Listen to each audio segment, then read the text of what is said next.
Welcome to another episode of Kicking Tables. Today we welcome Aiollus, the designer of USS Freedom, coming to Kickstarter on November 17th. Aiollus, welcome to the show and thank you for joining us.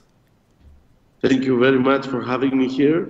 It's a real honor to be here, and you're giving us a great opportunity to promote our game, so we really appreciate it. Well, no problem at all. You're absolutely welcome to be here, and well, let's jump right into your game then. Tell us, what is USS Freedom? Well, actually, it is this. Oh, it's disappearing in the background. It does? So it's invisible. It's invisible game. USS Freedom is a sci-fi game which actually tries to offer the experience into the player similar to watching a TV sci-fi series, similar to Star Trek or Orville or something like this. Nice. So what we're trying to do is take this experience of watching the game and trying to apply it into a campaign with a 3-year mission. That is a 36 session for us. Okay. A game session where you can actually go everywhere you want. It is a truly open world. You can roam freely towards any direction. You meet different planets. You might encounter spaceships. It's actually quite random what you will face, and it depends where you go. And all this is quite replayable. So what we want to do is you play for 1 hour, you go somewhere, you have an encounter. It can be a planet, it can be a Titan in the space, and it can be a spaceship, it can be anything. And you do the best you can, and you continue. So 1 hour play sessions, just like a 1 hour TV show. Exactly, that's the whole feeling of it. That is so cool. So I want to know where you guys got the idea for this game. What was the spark? Was it shows such as Star Trek and the Orville that sort of said, hey, we can make a game out of this? Or where did you come up with the idea? Well, actually, our foundation as a company, DreamCraft Games, we are all role players. We like to role play. And what we really admired is the opportunity to be with a dungeon master, and he can guide us to go towards any direction in the campaign. Okay. And that feeling, that's what we try to have also in the board game, to be able not to be dictated by the game to move towards a series of predefined missions, as it is in other magnificent games, but to be able to go towards any direction, any planet, any system, discover, trade, decide who will be your allies. What we really enjoyed was the freedom to be able to do anything we want, and that's why we also named it USS Freedom, the name of the space. Very nice. That's so cool. So it's told over 36 game sessions. So the game comes with 36 campaigns that you can play. Is it a legacy style game? Like, do things that you play before have an impact later on? It's not a legacy game exactly. What your decisions on space will affect what will happen on to next game sessions. So one campaign consists of 36 episodes. Let's call them like that. Okay. But in the first episode, if for example I go and I find a settlement on a starbase somewhere, and I do attack it, later on when I meet a spaceship from that same planet, from that same alien world, they will not be that friendly with me. They will be in fact hostile. So in that sense, yes, it is a legacy, but it's fully replayable. Okay. And every time you play it, you might encounter different things in different order. And because there is a lot of things, a lot of content in the game, possibilities are that you will never meet the same fraction again. So I would not describe it as a legacy game. Okay. Okay. So question in regards to the campaign, are they played in order 1 through 36, or can you pick anyone at random? Is it randomized how you choose to play them? You actually do not choose to play anything. There are not 36 sessions that you have to play. Oh. Okay. The whole campaign consists of 36 steps. By the end of the 36 steps, you will have to do one of the 11 different win conditions. If you don't meet them, then you actually lost the campaign. But besides that, you do not have any specific scenarios that you do have to play. What you do is you roam freely towards any direction, and depending on the space that you are traversing to, you get to have more possibilities of meeting the aliens that do live on that sector. Okay. So there are some, example, there are some phenomena, space phenomena that are most likely to encounter on the Crimson sector. So if you go towards that, possibilities are that you will meet something like this, but it's not a predefined scenario. There are different events that can randomly occur anywhere with different possibilities depending on where you travel to. Wow. So it's going to be different every time you play. Exactly. You did mention, though, that if you encounter an alien species, it might be hostile to you next time. How is that tracked? How do you track that you've met them before and the outcome of that situation? Well, actually, there is a neoprene map, which is our interstellar map. And onto this, you mount some dice in the holes of the neoprene map. So every time that you do something, you affect your reputation towards that alien world. Okay. Now, for example, if I go and actually fulfill a mission for them, they will think that I'm friendly, and next time they see me, there will be more. The possibilities are that they will give me another mission, and except if they are really hostile, because it depends also on the kind of aliens that they are. Right. Maybe maybe they are really aggressive. So depends on who you meet, and depends on your reputation track on that world specifically, and some luck always. Yes. Depends how things will go.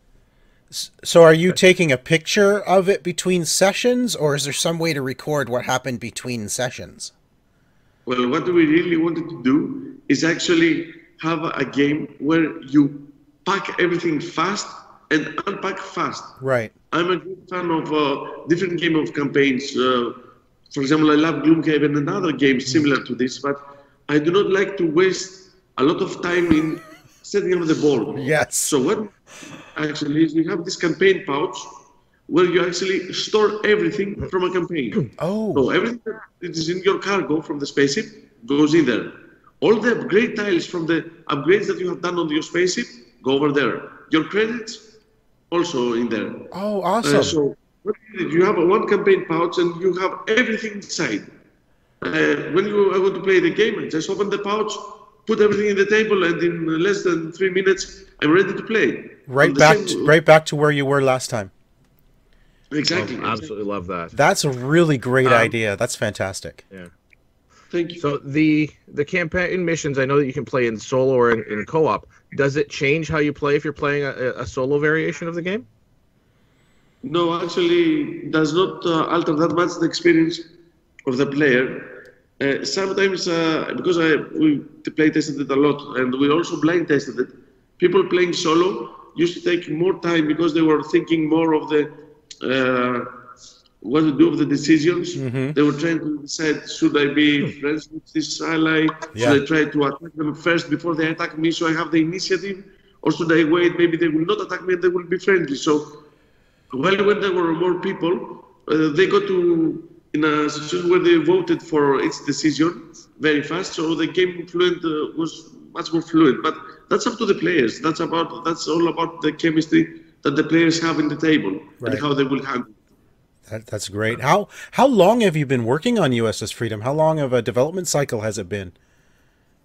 Well, the idea and the inspiration was for many years, but if you tell me how much time we actually worked on the project, it will have to be about 2 years. 2 years and 1 month about. Okay. And over those 2 years, what were some challenges you encountered in creating this? Like things you had to, what were some of the most difficult things to overcome to make it work? What was the challenge is we wanted to make a game that feels nice on the table, that has a lot of components. For example, what we love in Cloudspire is that we love the neoprene mats. We love the chips. Yes. What we loved in Terraforming Mars was the metal cubes, the electroplate cubes. So what we want to do is to have a game that feels nice on the table, that's tangible, nice, that you touch it and feel nice, and it fills the whole table and the eye, and it looks that it is fulfilling, and you love playing it. So what we want to do is match nice mechanics, which are simple and easy to play and master, and incorporating all these components seamlessly into the game. So we have a lot of crystals, because we love small crystals. Yes. We have chips, we have neoprene mat, we have miniatures, we have standees, we have everything now. And all this blends together nice. It feels logical. It feels that it should be there. So we managed to have all the components that we really like to have, and feel the game that it does make sense to have this component at that point. That's awesome. You've got all the stuff that every gamer just loves to have in their hand. But you made it work. That's fantastic. Yeah. So can you tell us a little bit about maybe the future plans? Are there any expansion plans with more campaign missions, or maybe even some of the stretch goals that you guys are planning for your Kickstarter? We took a different approach. When we first started to design the game, we designed the core game. And it was a nice game and had many hours of replayability. And then we said, okay, now it's time to do an expansion. So we added another sector, then another sector. And we ended up with a box and different sectors. And we discussed it, and we say, why not make a big box that has actually everything inside? Okay. So what we did is we mounted all the expansions together, making only one game that has all the information, all the content inside. Because we didn't like what happens to many games nowadays. Sometimes, because first of all we are gamers, so we try to look at it from that point of view. Some games, they just come out with a core game, but then they have chopped out this bit and this part and this, and they make you waste a lot of money, investing a lot of money in getting the game. We are a new company. We are not interested in making a lot of money. We're interested in having a lot of backers and having a lot of people playing our game. Nice. So they get to see what our vision was and enjoy and have fun with it.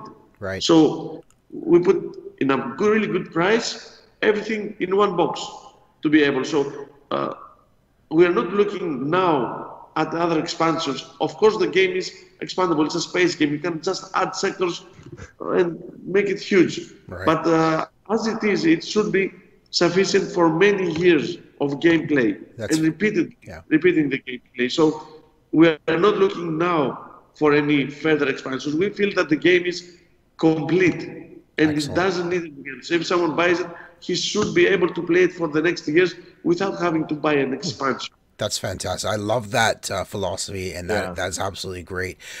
You talk about some of your other games at DreamCraft Games. Why don't you tell us about your company, DreamCraft, and what other games are you working on? What can we expect to see from you in the future?